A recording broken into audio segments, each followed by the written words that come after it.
quando a gente se dispõe a entender esse comportamento que a gente tem em determinado tipo de situação, em determinado tipo de momento, né, a gente começa a se perceber que quanto que eu posso ser autêntico comigo mesmo em determinada... Entende? Não é uma coisa que é para o outro, é uma coisa que é para você. E quando você se coloca dentro de você, né? Às vezes a gente tem aquela coisa assim, vamos se colocar no lugar do outro porque o outro tá doendo e tal, né? Só que às vezes o outro não tem aquele comportamento que você espera, né? Que nem quando eu tava falando sobre a questão da perda, né? De você perder alguém na família, na verdade você não tá perdendo, simplesmente ele foi para outro plano, mas, né? Para muita gente é uma perda, né? É uma dor muito grande. Então, como é que você lida com isso?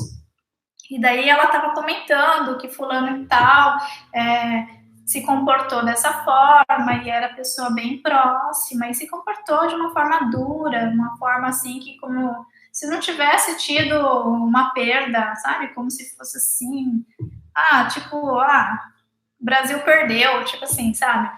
E ficou aquela tensão, assim, né? Sabe quando você para perceber que às vezes a gente espera muito do outro e quando a gente espera do outro é muito ruim, sabe por quê? Porque o outro ele vai se comportar da forma que ele quiser, ele vai se comportar na forma que tem a limitação dele, dentro da limitação dele ele vai se comportar daquela forma.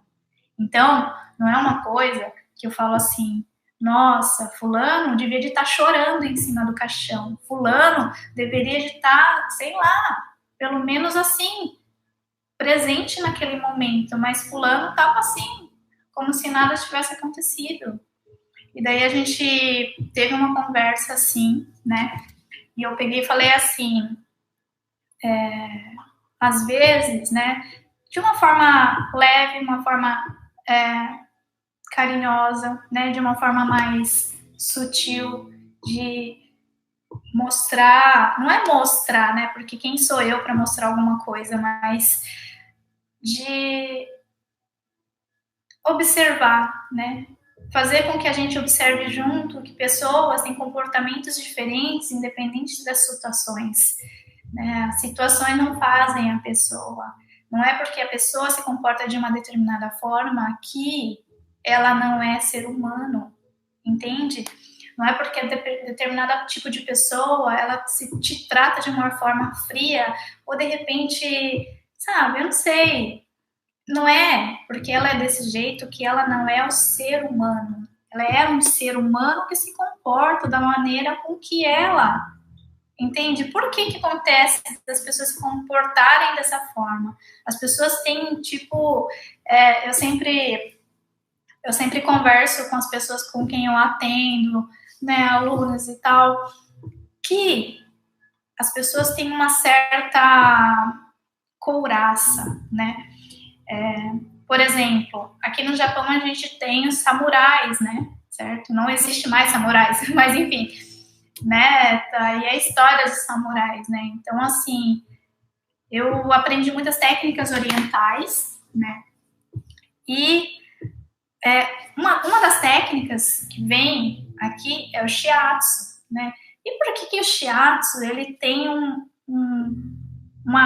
pressionar, né? Mais, não digo pesado, mas não é uma massagem relaxante, certo?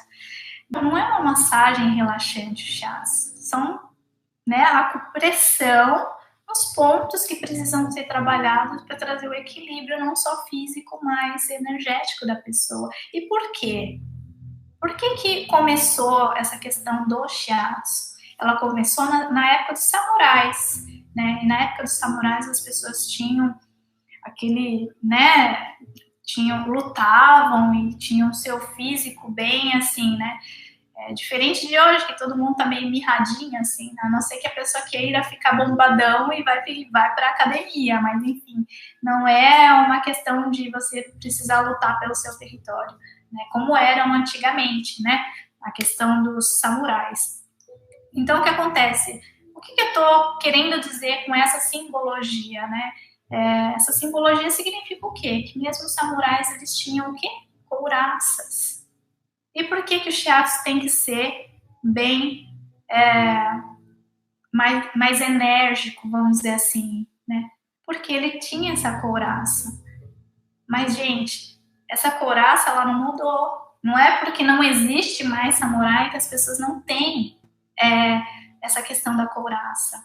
Essa couraça são as proteções que a gente tem. E onde que a gente pode ver esse tipo de proteção?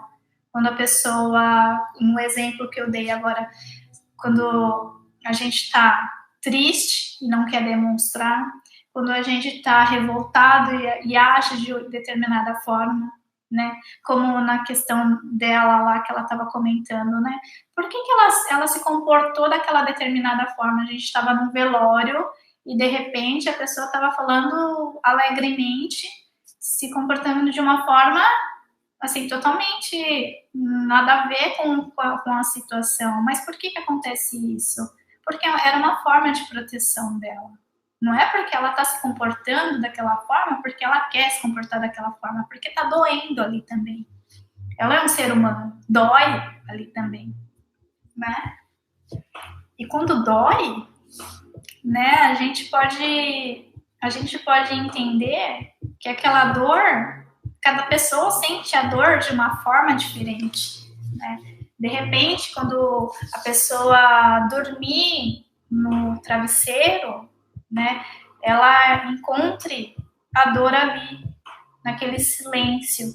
Quando a gente está em silêncio, quando a gente está conosco mesmo, e de repente, quando tem uma situação dessa, essa dor pega, né? Então, não é porque ela não sente, não é porque a pessoa vive de uma determinada forma que, né, ela saiba lidar com tudo que acontece na nossa vida, né? Estados emocionais têm a ver com a gente mesmo. Estados emocionais têm a ver também com crenças e valores que a gente vem aprendendo durante toda a nossa vida, vindo de nossos pais, nossa infância, de repente, né? E tem aquela coisa, né, gente? Por exemplo, tem pais que falam para os seus filhos: olha, homem não pode chorar, não, engole esse choro. Então, quando os pais falam isso para uma criança, de repente não tem nem noção, porque ele mesmo foi criado dessa forma, né? Mas, na verdade, o que acontece quando está acontecendo esse tipo de coisa? Ele está mandando uma coisa para a criança, sendo que ele aprendeu isso também no passado, dos pais, sei lá, do caminho dele, que não pode chorar, que não pode demonstrar emoção, porque demonstrar emoção é sinal de fraqueza. Muita gente ainda pensa dessa forma. E não é questão de demonstrar, a questão é que você precisa entender como é que você funciona lá dentro. Entende? O outro não tem nada a ver com o que você sente aqui dentro, né? É lógico que vão ter julgamentos, como essa pessoa que eu falei foi julgada pela forma com que ela estava se comportando, mas sim, existe o ser humano ali, cada um age de uma forma porque tem suas autoproteções, né? E como é que eu lido com isso, né? Como que eu faço com que eu me blindo, né? Como é que eu faço para equilibrar esse negócio, né? Às vezes, essa questão de a gente entender um pouco sobre como nós sentimos, um pouco como o outro sente, né? E ter um respeito ali pela dor do outro, não importa como ele se comporte, às vezes a gente espera muito do outro, isso é muito ruim, certo? E a gente controlar isso é muito difícil, a gente consegue controlar o outro, entende? A gente pode olhar para nós, a gente pode entrar dentro da gente e olhar para a gente mesmo, entende? É o que a gente pode fazer nesse momento. E como é que você controla tudo isso? Como é que você consegue controlar emoções? Como é que você consegue controlar situações que vêm até você, né? Você controla como? Com foco, né? A vida da gente, ela é composta de matéria física, energética e espiritual. Então, o que acontece? Tudo aqui que está aqui é energia, né? Tá aí a ciência para mostrar, física quântica aí, né? E várias vertentes da ciência, onde que ela explica a questão da energia, né? Energia é isso aqui, energia são os alimentos, toda a matéria que está aqui inserida, cada um tem um tipo de nível energético em si, né? E por que eu estou explicando isso, né? Por que eu estou explicando dessa forma? Porque quando a pessoa está numa situação, por exemplo, de perda de uma pessoa, existe uma dor ali. Aquela dor é real, independente do comportamento que ela tenha, entende? Ela pode estar chorando em cima do caixão, mas ela pode estar alegre, relembrando boas memórias, de repente, não sei, cada um comporta de uma forma, mas como é que você faz para tirar essa dor, né? Essa dor, ela vem com foco, né? Onde você colocar a energia ali que ela vai crescer. Eu sempre falo dentro das minhas imersões, dentro dos vídeos, né, que onde o olhar do observador estiver, é lá que o evento vai estar. Isso não é só para coisas difíceis, isso não é só para coisas cotidianas, isso não é só para coisas que a gente quer na nossa vida, seja alegria ou tristeza, dificuldade ou vitória, né? Onde você coloca o foco, é ali que você está depositando a sua energia. Como é que você faz isso, né? Não, será que está alto? Então, como é que você faz isso, dessa questão de focar, né? Por que a gente não consegue tirar aquela dor de dentro da gente? Porque a gente está focando na dor. Quando a gente foca na dor, você está colocando energia ali e ali é onde ela cresce. Aí como que eu sei disso? Fica dentro de um quarto, lá no escuro com a sua dor. Não sei se você já ficou, né? Mas quando você fica assim, né? E sente aquela dor, sente solidão, de repente depressão, crises de ansiedade, você tá lá sozinho. Isso é diferente de solitude. Solidão é diferente de solitude. Quando você está em solidão, outras carências aparecem, outras coisas aparecem. Sabe por quê? Assim, quando a gente coloca o foco num determinado tipo de coisa, é ali onde que a coisa vai crescer, entende? Então, eu acho que eu tenho alguns vídeos aqui que falam sobre 1 minuto por você. Eu já comentei sobre isso, né? Onde o olhar do observador estiver, é lá que o evento vai estar, né? Por quê?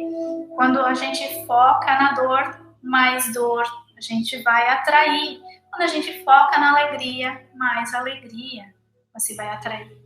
Isso não serve só para isso, mas de repente para oportunidades que você tem na sua vida. De repente, sabe qual que é um exercício muito bom para você fazer? É o exercício da gratidão. Todos os dias ao se levantar, tem algum motivo para agradecer.